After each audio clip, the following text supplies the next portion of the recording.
Hey there! I'm Teela with Deep English, and I'm really excited for another lesson together today. Today we'll be looking at the hidden meanings of some common English words. If you've been following these lessons, you know that it's important to uncover hidden meanings of common English words because when we understand a word's origins, we have a better idea of what we're actually saying when we speak English. And I think that's really cool. So before we get started, I just want to remind you to subscribe to our channel so that you get all of the newest videos as soon as they're available. So take a moment to do that. Okay, let's get started. Our first word is the word idiot.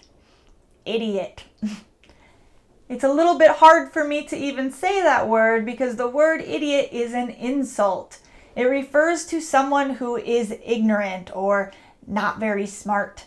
So we might use the word idiot in a sentence like, growing up, my mom told me to never call someone an idiot because it would be too painful, because it was such a harsh insult. So never call someone an idiot because it would hurt their feelings.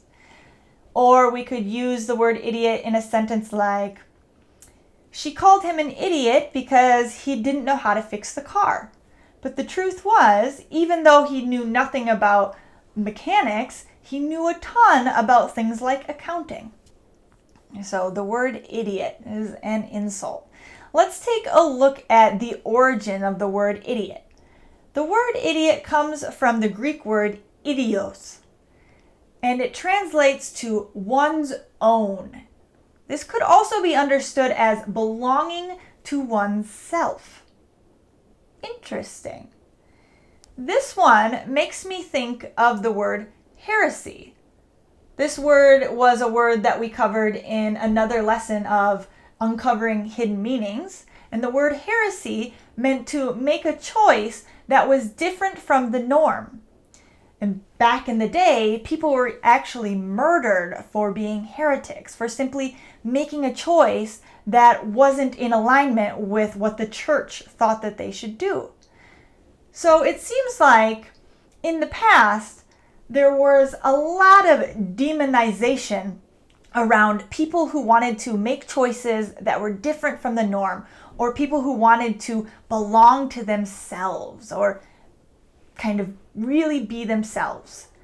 The good news is it seems like that is changing. Now we are starting to embrace each other's differences. But it's still interesting to look at things like the word idiot coming from a root that simply meant one's own. Interesting. Okay, let's move on to our second word. The word is humble. Humble.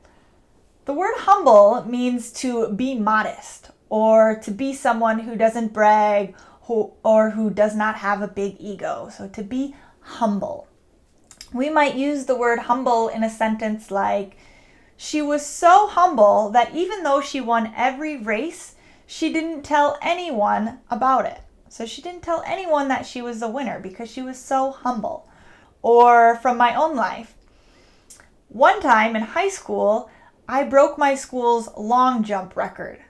I'm happy that I was humble about it, and I decided not to tell anyone because the next day a different girl broke my record.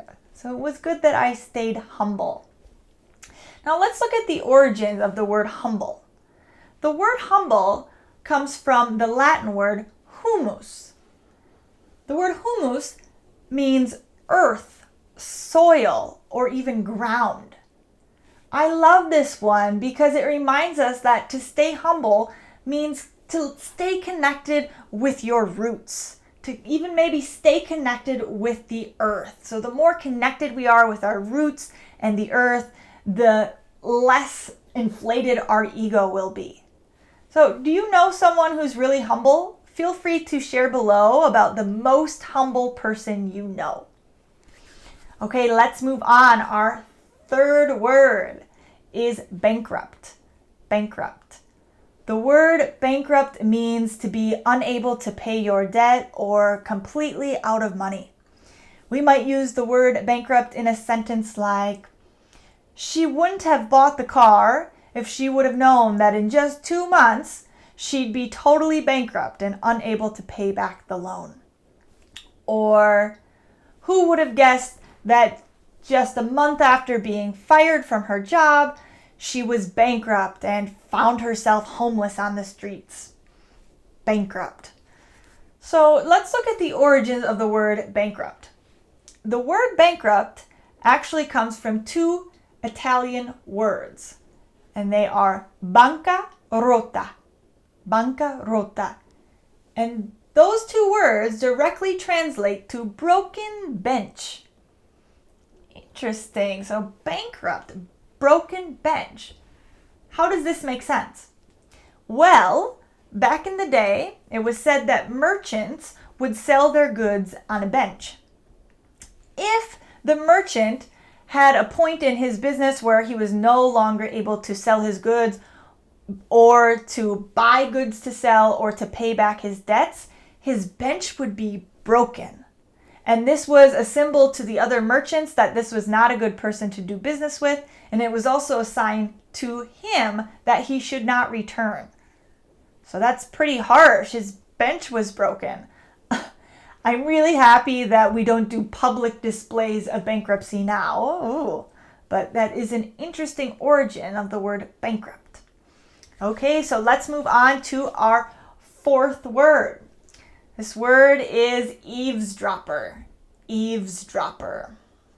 The word eavesdropper refers to a person who listens to things not meant for them. So we might use the word eavesdropper in a sentence like, my grandma told my mom once that I was an eavesdropper because I love to sit in the corner and listen to the adults' conversations. Or in a sentence like, no one likes an eavesdropper, especially one who likes to gossip and spread everything that they've heard. So eavesdropper. Okay, now let's take a look at the origin of the word eavesdropper. The word eavesdropper came from an Old English word which was eavesdrip. And it actually pertained to the part on a roof where the rain would drip from. So again, this is a really interesting one. So before, when someone wanted to hear something that wasn't meant for them, they might go outside of a house, go underneath the part of the roof where the rain drips, and listen and try to see if they can hear things inside of the house that weren't meant for them. So this is kind of funny because nowadays, if someone did something like that, they would probably have the police called on them. So I don't think people will be eavesdropping underneath a roof like that, but it's still interesting to know the origins of this word. All right, let's move on to our fifth and final word. The word is muscle. Muscle. You guys know the word muscle. The word muscle pertains to tissue that helps us to move and lift things. We often think of our muscle as this tissue that helps us to be strong. So we might use the word muscle in a sentence like, he had so much muscle from working out that you could see it underneath his shirt. Or we might use it in a sentence like, a lot of times people exercise to lose weight, but they find that they actually gain weight. And that's because muscle weighs more than fat. Okay, so now let's look at the origin of the word muscle. This one is interesting. The word muscle actually comes from the Latin word musculus. And this word actually meant small mouse. I find this one really funny. Apparently, people used to think that the way that a muscle moved under our skin resembled a small mouse. I think this is especially funny because we often think of mice as really like timid and weak creatures, and it's strange that we decided to name our own muscles after small mice. It's both interesting and funny. Okay, so that does it for this lesson. Thank you so much for joining me. I had a ton of fun. I hope that you did too. If you like this lesson, feel free to give us a like, to comment below, to subscribe.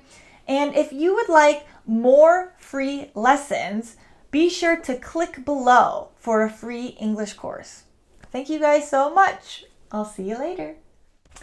Hey all, I know you thought we were done, but I have one more thing to say, and that is to remember that practicing is the most important part of improving your fluency. And so I just want to encourage you to practice below in the comments. I read every single comment, and I would really love to see you all practicing below in the comments. Maybe write a comment about something you learned today. So practice below.